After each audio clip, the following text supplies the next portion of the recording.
Okay, good morning everybody, and Hazak Baruch. Thank you for joining us. I want to wish everybody a Shabbat Shalom as we are here Friday morning. Perashat Shofetim. Perashat begins, Shofetim veShoterim titen lecha bechol she'arecha. The Torah tells us that we are to place judges and officers in all of our she'arim. And our rabbis tell us that the Torah, of course, is understood on a simple level, on the pshat, that we have to have judges and officers throughout our cities in Israel. But more than that, we have to have a shofet and a shoter in our she'arim. We all have gates, the gates of our bodies. These are our eyes, our mouths, our ears, our nose. These are the gates that allow things in and out. And we have to protect these gates, making sure not to say things that are forbidden, not to eat things that are forbidden, not to hear things that are forbidden, not to look at things that are forbidden. Okay, these are the she'arim that we have to place shofetim and shoterim. That is our job in the month of Elul, to protect our minds from allowing filth to enter into them. But what's very interesting is the Torah doesn't just say to place a shofet. A shofet is a judge and a shoter is an officer. What is the difference between a judge and an officer? Says the Ora Hayim, if there are no officers, there are no judges. And if there are no judges, there are no officers. The Ora Hayim is telling us something very powerful. It's not enough in life to just have a shofet, a judge. A judge, the judicial branch, without the executive branch, is nothing. You need the officers. We need the people that are going to put into place all the rules and the laws of the judges. Well, the judge in our lives on a personal level is our voice of logic. We use our judgment all the time. What is good, what is bad. We study, we are all here, Baruch Hashem, learning Torah. We are in a shiur, we are in a class. And we are thinking about our lives. We are wondering, what are the things that are good? What are the things that are bad? This is the logic, this is the judge. We decide, you know what? This is good, this is no good. These things that I'm doing, I should keep doing, right? What is the shoter? What is the officer in the example of our personal lives? If the judge is our logic, the officer is actually doing it. You see, it's very nice to sit here in a room and to think and contemplate and philosophize and wonder and talk about all these beautiful concepts. But at the end of the day, Rabotai, we need to do. We have to have action. What good is study without implementing it? Professor George Footmoore, who we've quoted in the past, he says the difference between religion and philosophy is that religion does something about it. Rabbi Yonah said something very similar. To learn without action is simply decoration for the sechel. So we can study and we could learn, and Elul is a time of learning. The yeshivot, they're packed. Okay, doesn't matter when Elul is. Right now in America, we're in the middle of the summer. The world has off. The kids have off. High schools, elementary schools, there's no school yet until September. Not in yeshiva. Yeshiva learning begins in Elul. This year it's very early. Everyone that's in yeshiva, in Israel at least, they went straight back already. They don't have in August. Okay? And that's beautiful. But we have to remember, Rabotai, that learning is only effective when it's put into action. And that is the job of this month. Shofetim veShoterim. We have to study, we have to judge, we have to see what's good and what's bad, but we also must place shoterim. We have to execute, we have to do, we have to follow up. You know what? I decided, let me see. The parasha continues, Lo tikach shochad. We cannot take a bribe. Bribery is no good. However, the Hafetz Hayim says there is one exception in the entire world to a bribery. Says the Hafetz Hayim, when a person decides to make a change for the better, when a person starts doing mitzvot and chesed and ma'asim tovim in the month of Elul, these are bribes that Hashem accepts.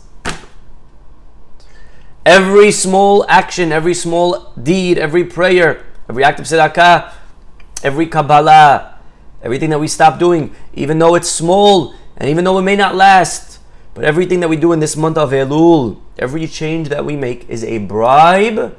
And the Hafetz Haim says it's a bribe that works. And it's not justifiable, but it works. Hashem in this month will help anybody who is looking to help themselves. Help will be given in Hogwarts to everybody who seeks it, right? Okay? So Hashem is going to help everyone that wants that help. We make a change, we make a step.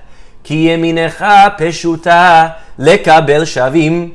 Hashem's hand is outstretched to accept shavim, all those that are returning in teshuvah. So Rabotai, I would like to share with you actually something that I saw from Rabbi Yamima Mizrahi. A beautiful, interesting thought. How do we change? This is an amazing chidush.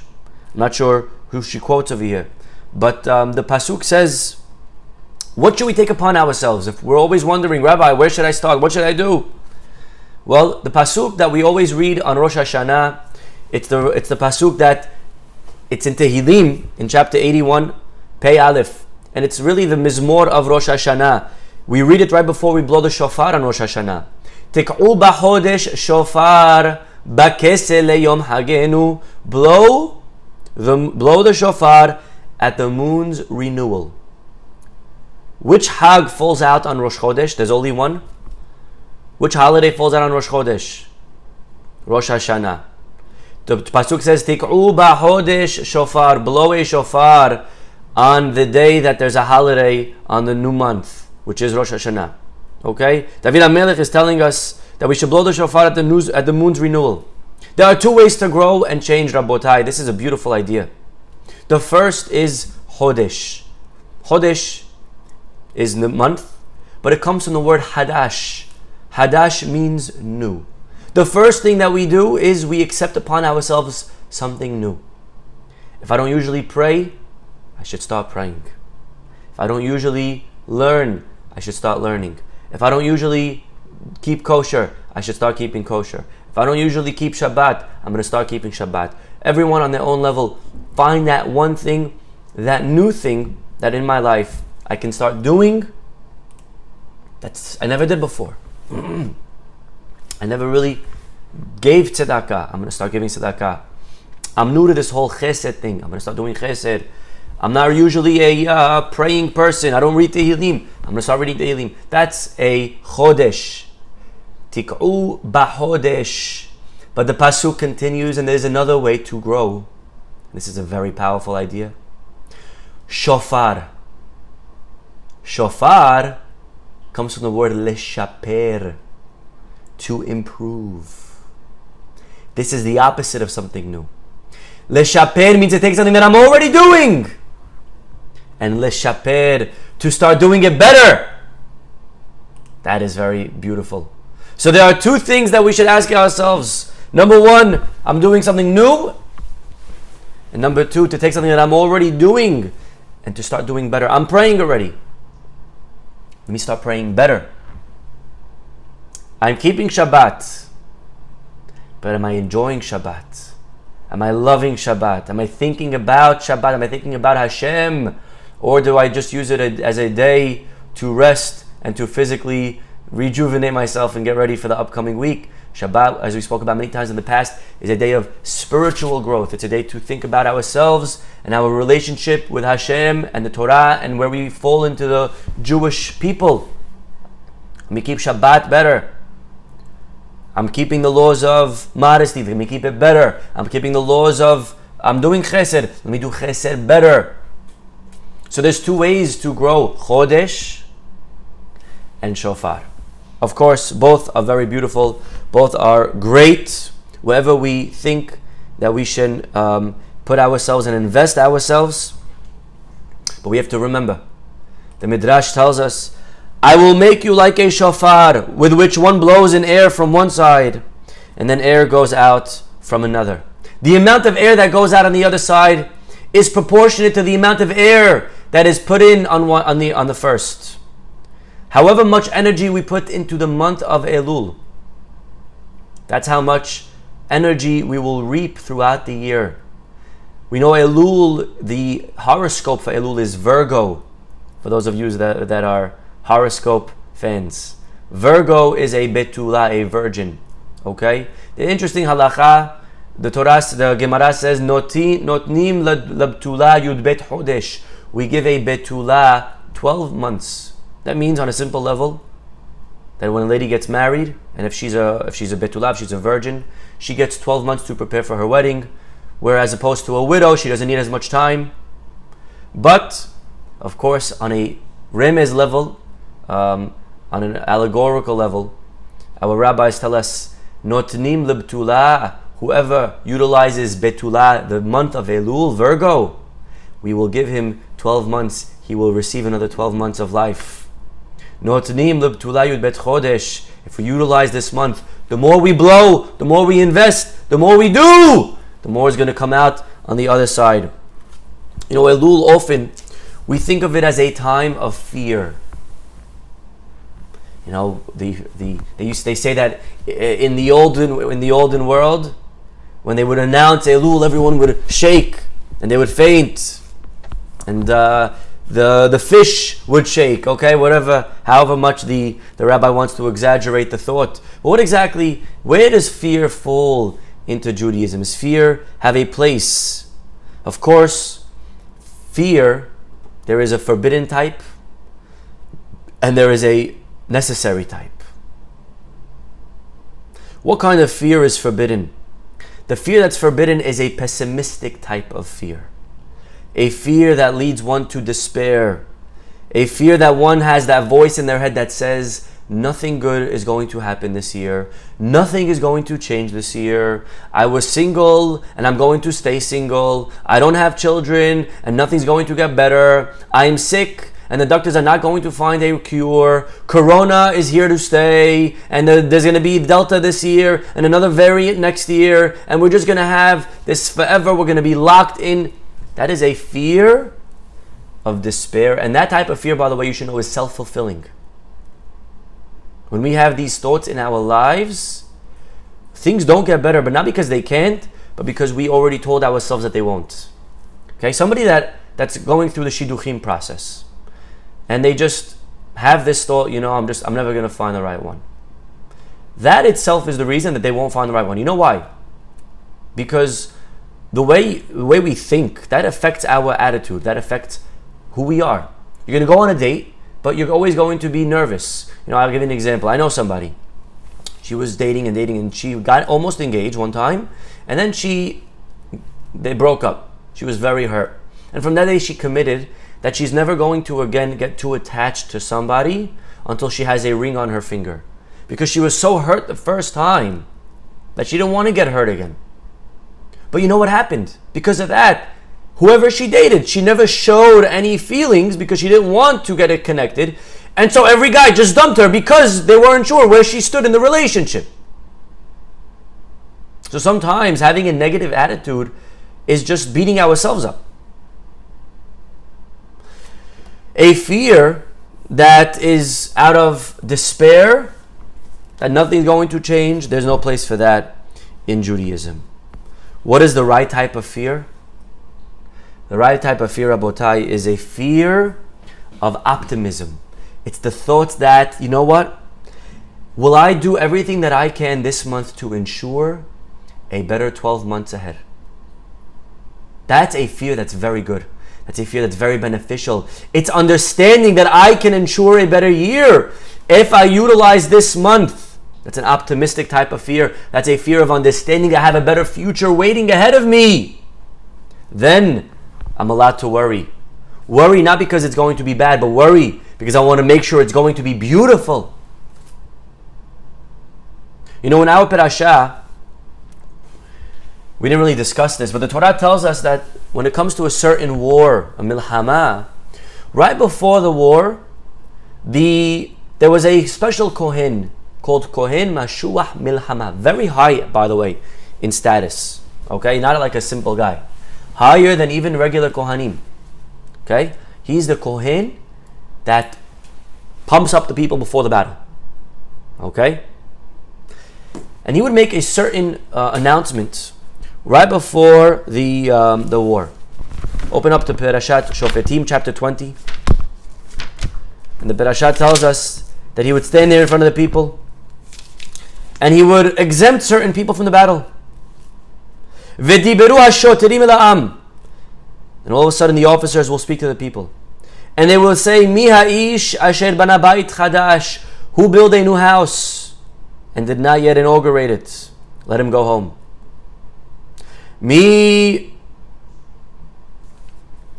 And why? Because he's afraid maybe someone else will take it.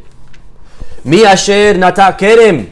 Who planted a vineyard and did not get a chance to redeem it? Let him go home. Who got engaged and did not have an opportunity to consummate the marriage? Let him go home.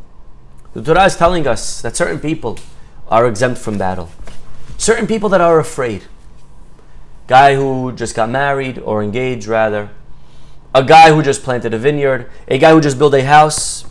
Certain people are in fear. But you know what? They are a fear that is positive. They have an optimistic point of view of fear. Their fear is not that I'm going to die, not that my life's going to come to an end. Their fear is out of excitement for the future. They understand that I just finished building a house. I could have a beautiful life in it. I just planted a vineyard. I have an amazing parnassah waiting for me. I have a wife that's waiting that I'm going to start a new marriage with. These are all people that are afraid because they are looking towards how beautiful the future is going to be. Not afraid that I'm going to, just fall and crumble. They have dreams. These are amazing dreams. These are encouraged. These type of fears, these are good. However, there is another person that goes back home. This is a fear that is out of anxiety. It is a fear that is not hopeful. This is a fear that the person is just worried and nervous and just pessimistic. This is somebody, you ready? There is someone else who goes home right after these three. They continue and they say, Mi ha'ish hayareh v'rach halevav. Who is the man who is fearful and faint-hearted? What does he do? Yelech ve'yashov lebeto. Let him go home. Velo yimas it levavehav kilvavo. Let him not melt the heart of his fellows like his heart. A person who is depressed, a person who has anxiety, a person who is predicting the worst, a person who is always thinking that the things will never get better. I'm gonna die and I'm afraid because there's no way we're gonna win this, there's no way we're gonna get out of it, there's no way I'm gonna find my shidduch, there's no way I'm gonna get children, there's no way I'm gonna have it refuah shlema, there's no way I'm gonna get a good job, I'm never gonna be wealthy, I'm never gonna be successful. A person that lives with that type of fear, go home. There is no place for that in Judaism. You're just going to extend that to all the people around you. If you're an optimist, then you're allowed to have fear. Your fear will actually push you forward. It will bring you to a better place. There's an amazing story that she brings down over here. There was once a therapist who was giving guidance to couples. And he had a following question for the rabbi. Is it permissible to ask a couple if they want to remain married or to get divorced even before beginning the work of therapy? Meaning, he wanted to know, was he allowed to plant the idea of separation in the minds of the couple? Just want you to know. This is an interesting question that doctors face in a hospital. They have to read their rights to the patient. Are they allowed to read to them the option of, let's say, euthanasia in places that it's allowed? Halachically, we don't allow euthanasia. But let's say it's the hospital allows it. So is the doctor, or let's say the clergy. Are they allowed to read the rights and give that option to the patient? So this therapist had a similar question. Am I allowed to advise or put the option on the table, I'm just putting it out there, of divorce before we even tried getting help, before we even went through therapy? Very interesting question. The Rav's answer was nothing short of brilliant. He says a couple who enters therapy and they're in bitter battle, they should not be offered a way out of divorce before seeking and exhausting all other options. Okay? He says, no, do not offer divorce. Do not put it on the table. First, allow them to try to work through it. However, look at this. If the therapist perceives that the couple that is operating, that is in front of him, is operating on a basis of love, then you can put that on the table. Because if you just mention the word divorce, they will start scrambling for ideas to mend their relationship, to make it better. Just thinking of separating will cause them to cling to each other. What an amazing idea.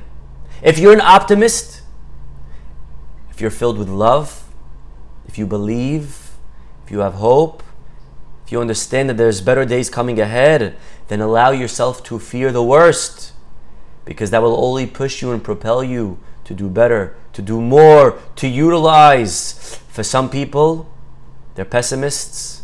The month of Elul will only be a time of fear and depression and falling into a rut, and they'll never get out of this, and they just won't move forward. And so, this is an amazing piece of advice, if you ask me. Again, just to recap, Shofetim v'shoterim, reminding ourselves that it's not enough to have a judge or a conscience. It's not enough to use our logic for what's right and wrong. We have to actually shoter, we have to actually implement, we have to execute, we have to do it! Or else it's just in the brain, it's just philosophy, and it's a waste of time. It's just abstract unless it becomes concrete. How do we change? Well, there are two ways. Bahodesh and shofar. Either something new or leshaper, to improve. And reminding ourselves that whatever we do, this is the time to do it. It's the month of Elul. Whatever we put in this month, we will pull out for the upcoming year. We give the Betulah 12 months, whoever utilizes Virgo. The more we utilize it, the better our 12 months ahead will be. Elul should be used as a time of opportunity. We should be optimists, allowing the fear, but in a positive way, to propel us to do more and more in this month. Okay, we'll stop over here. We should be zocheh to utilize and take the best of this beautiful opportunity of this month of Elul. We'll stop over here. Have a Shabbat Shalom. We'll see you all next week. Bye-bye.